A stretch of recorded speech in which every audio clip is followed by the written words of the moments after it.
Good morning সবাইকে। কেমন আছো সবাই? আশা করছি ভালো আছো, আমরাও ভালো আছি। এই যে সকাল সকাল চলে এসেছি তোমাদের কাছে, ব্লগটা শুরু করে দিলাম। আজ কিন্তু এখনও খুব সকাল, অনেকটাই সকাল চলে এসেছি। আগে কিন্তু আর ছাদে যায়নি, একেবারে সকাল সকাল ঝর্ণা কী করলো বলো তো, একেবারে বেডটি এনে ফেলেছে। এই দেখো, একবারে সকালে চা বানিয়ে নিয়ে চলে এসছে। ভাবলাম চাটা খেয়েই তারপরে না হয় উপরের দিকে যাব। ওই তিনজনের জন্য চা নিয়ে এসছে কর্তাবু, আমার, ঝর্ণার। এটা ওখানে খুব মিস করতাম, ঝর্ণার এই চাটা। সকালে একেবারেই গরম গরম লিকার চা আর বিস্কুট, এটা আগে খেয়ে নিই, তারপরে যাব ছাদে। চলো, এই দেখো ছাদে চলে এসেছি। এসে কিন্তু কি সুন্দর দেখো তো, ফুলগুলো খুব সুন্দর ফুটেছে। আগের দিনের ভিডিওতে বললাম না যে ওটা ঘুরে আছে, দেখানো যাচ্ছে না, আমি ঘুরিয়ে দেবো পরে, সেটা ঘুরিয়ে দিলাম। আর এই দেখো, দেখেছো তো এই ফুলটা কি সুন্দর কালার হয়েছে না? জয়া সল্টের জয়া কিন্তু এই গাছটা আমাকে দিয়েছিল অনেক দিন ধরেই, মানে ছোট্ট ছিল আর কি। এখন খুব সুন্দর চারিদিক দিয়ে ডালপালা বেরিয়েছে, তারপরে ফুলও হয়েছে। আগেও একদিন নাকি একটা ফুল ফুটেছিল, তখন ঝর্ণা আমাকে ওখানেই বলেছিল আর কি, তখন আমি শিলিগুড়িতে ছিলাম। তারপর যাই হোক, আজকে দেখে তো খুব ভালো লাগলো, সেই জন্য ভাবলাম ভিডিও করে রাখি। তোমরা জয়া সল্টে যে মানে নেই, তারা সবাই যাও, একটা করে কিন্তু এই গাছ পেয়ে যাবে। খুব সুন্দর। আর দেখো অনেকটাই তো ফুল ফুটেছে, খুব বৃষ্টি হচ্ছে জানো তো। এখন অবশ্য বৃষ্টিটা নেই, সকালের দিকে বৃষ্টিটা ছিল না। এই দেখো সব আমি তো দেখাই তোমাদেরকে প্রতিদিনই এখন ফুলগুলো। জানি তোমরা অনেক দিন মিস করেছো, আর মিস করানো যাবে না। এই যে টগরও ফুটছে মোটামুটি, এগুলো বলে সিঙ্গেল টগর। এখানকার টগরগুলো একরকম, আর মেয়ের বাড়ির ওখানে যে টগরগুলো না, সেটাগুলো অন্যরকম, বেশ সুন্দর লাগেও, বেশ ভালো লাগে। আর এই যে তার সঙ্গে দেখো অপরাজিতাও ফুটেছে আজকে, দুটো তিনটে ফুটেছে আর কি। আর এদিকে তারপরে চলে এসেছি, দেখো একেবারে স্নান সেরে ফুল টুল তুলে নিয়ে একেবারে রেডি করে নিয়ে এসেছি ঠাকুর ঘরে। আগে একটু ফুল সাজানো, আগে তোমাদেরকে দেখে দিলাম। আমার সোনার বাবা মানে নাড়ু সোনা পড়েছে এই জামাটা, আর যে পরে দিয়েছি। আর হচ্ছে এই যে একেবারে রেডি হয়ে বসে আছে। আর আজকে একটু তো গতকালের ভিডিওতে বলেছিলাম যে বেরোবো আর কি, তাড়াতাড়ি মোটামুটি বেরোনোর ইচ্ছে ছিল। প্রথম দিকে ভেবেছিলাম তাড়াতাড়ি যাব সকাল সকাল, কিন্তু না, একটু 3টের দিকে বেরোনো হবে, সেইভাবেই ঠিক করা হয়েছে। ওদেরও এই যে প্যাকিং শ্যাকিং একদম রেডি। এই যে এই ব্যাগটার মধ্যে করেই তো ওইটা বাস্কেটটাকে নেব, নিতে কি সুবিধা হয়। আগে শুধু বাস্কেট নিয়ে যেতাম, বড় বাস্কেটটা নিয়ে, সেটা অসুবিধা হতো। এখন এই মোটামুটি এইটাকে সেট করে ফেলেছি, এটার মধ্যেই নিয়ে যাব। যাক চলো, পুজোটাও করে নিলাম। পুজোটাও হয়ে গেছে কমপ্লিট আমার। এই পুজোটা হয়ে গেল মানে কি বলো তো, সারাদিনের নামে আমি একেবারেই নিশ্চিন্ত, মোটামুটিভাবেই নিশ্চিন্ত হলাম আর কি। আবারও কয়েকটা দিন তোমরা দেখতে পাবে না আমার ঠাকুরঘরটাকে, সেই জন্য একবারে দেখিয়ে দিলাম। তারপরে চলো নিচের দিকে চলে এলাম। দেখেছো, ওটা একেবারেই স্নান করে জল খাবারও খাওয়া হয়ে গেছে। তারপরে এদিকে রান্না বলতে কি বলো তো, আজকে হচ্ছে শুধুই আলু ভাতে ডাল আর পটল ভাজা, আর উত্তমের জন্য একটা যেটা বানায় টক তরকারি, ওটাও বানিয়েছে নিরামিষ। আর যেহেতু শনিবার, তোমরা কিন্তু পাবে ভিডিওটা রবিবারে আর কি।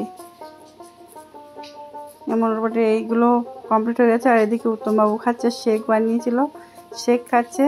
শেক প্রথমে খাওয়া হয়ে গেছে, এটা এবার বোধহয় কী বলে মিক্সি বাটিটা ধুয়ে জলটা নিয়েছে। ও প্রথমে বুঝতেই পারিনি, তারপরে যেই বুঝতেছে সেই পায়ে করে চলে গিয়েছে।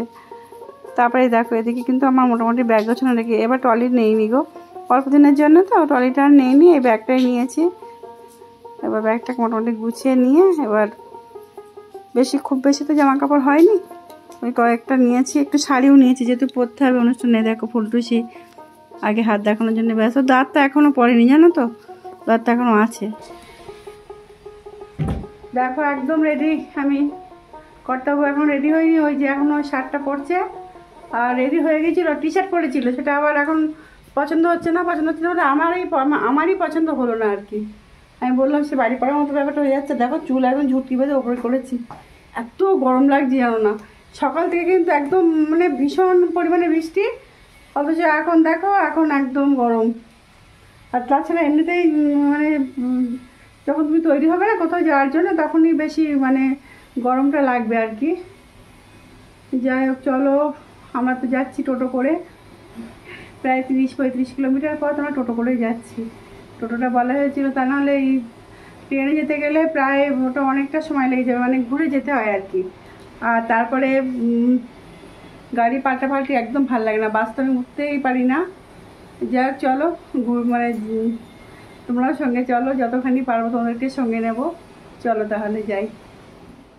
চলো বন্ধুরা, আমার সঙ্গে আমরা কিন্তু বেরিয়ে পড়েছি, একেবারে টোটোর মধ্যে উঠে পড়েছি আর কি। টোটোটাকে তোমাদেরকে দেখাতে পারলাম না আর কি, দেখানো হলো না, যখন উঠেছিলাম না সেই সময় দেখাতে পারলাম না। এই দেখো এখন একদম আমাদের বাড়ি পাশ ছাড়িয়ে টাউন স্কুলের পাশ দিয়ে চলে যাচ্ছি। যারা চেনো তারা তো চেনে, যারা চেনো না, এটা টাউন হাই স্কুল। কিন্তু এমনভাবে বসেছিলাম ঠিকঠাক মতো মানে ওঠাতে পারিনি। তারপরে চলে এসেছি মেন রাস্তা ছাড়িয়ে, অনেকটা চলে এসেছি একেবারে। দেখো চলছি তো চলছি, অনেকটাই চলতে হবে, প্রায় 35 কিলোমিটার আমরা টোটোয় করে যাচ্ছি। সবাই শুনে বলছে বাপরে বাপ, তোমরা এত বড় হাই রিস্ক নিয়ে নিলে। হ্যাঁ, একটু রিস্ক নিতে তো পছন্দই করি, সেই জন্য আমরা একেবারে রিস্ক নিয়েই চললাম। আর এই যে টোটো ভাই ভীষণ ভালো ছেলে, আসলে যাকে আমরা ঠিক করেছিলাম তার টোটোটা হঠাৎ করে ব্যাগড়া দিয়েছিল আর কি। মানে কারেন্ট আমাদের সকাল থেকে খুব ডিস্টার্ব করছিল বলে সে চার্জ দিতে পারেনি। সে আবার এই ভাইকে আমাদের মানে ঠিক করে দিয়েছিল। এত ভালো না সত্যি, মানে মানুষের সঙ্গে ব্যবহার না করলে তো বোঝা যায় না। একেবারে আমার মানে গোপালকে দেখে তো খুব পছন্দ হয়েছে, মানে একদম কৃষ্ণ ভক্ত, মানে ও মানে সব কিছুই করে ভগবানের নামে আর কি। আমার তো খুব সারা পথ তো গল্প করতে করতে চলেছি আর কি, একটুও কোনো রকমই বোর হয়নি। এটা ভেতরের রাস্তা দিয়ে যাচ্ছি, কোথায় কোন রাস্তা তুলেছি এখন একদমই বলতে পারবো না, যে রাস্তার নাম ঠিকানা কিচ্ছু কিন্তু বলতে পারবো না। চলছি তো চলছি, কোনো মানে সব রাস্তাগুলো তো চিনি না, আগে তো এইভাবে কোনো দিনও আসা হয়নি, যার জন্যে আমি রাস্তাগুলো চিনি না। যেখানে একটু ভালো লাগছে এই তোলা যায় এখন সেভাবে তুলেছি, আর মানে সেইটুকুই তুলে রেখেছি আর কি। আর হচ্ছে এদিকে প্রায় ননদের বাড়ি প্রায় এক্ষুনি না, প্রায় পৌঁছে যাওয়ার মতো হলাম। মানে সবার কাছে এই ভেতরের রাস্তা তো কোনো দিন আসিনি আমরা, মানে এইভাবে কোনো দিন আসিনি। ভেতরের রাস্তা বলতে এইভাবে তো কোনো দিন আসিনি, ট্রেনে এসেছি বা 4 চাকাতেও এসেছি, ড্রাইভার সব চিনতো, আর তারপরে বাসেও এসেছি কয়েকবার। যার জন্য সেইভাবে সে এমন হয়েছে, পথ যদি না শেষ হয় তবে কেমন হতো তুমি বলো তো, সেরকম লাগছে বলো।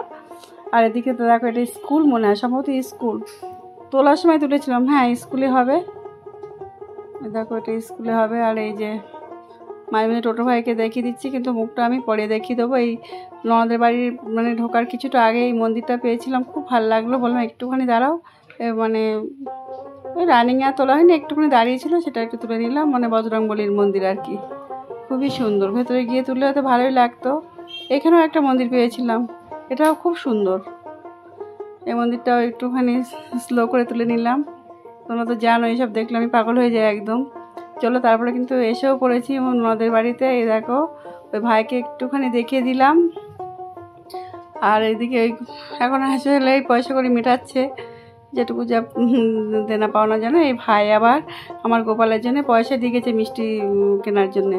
এটা শুনে মানে দেখে আমার খুব ভালো লাগছিলো, যে এই যে মানসিকতাটা দেখে আর কি।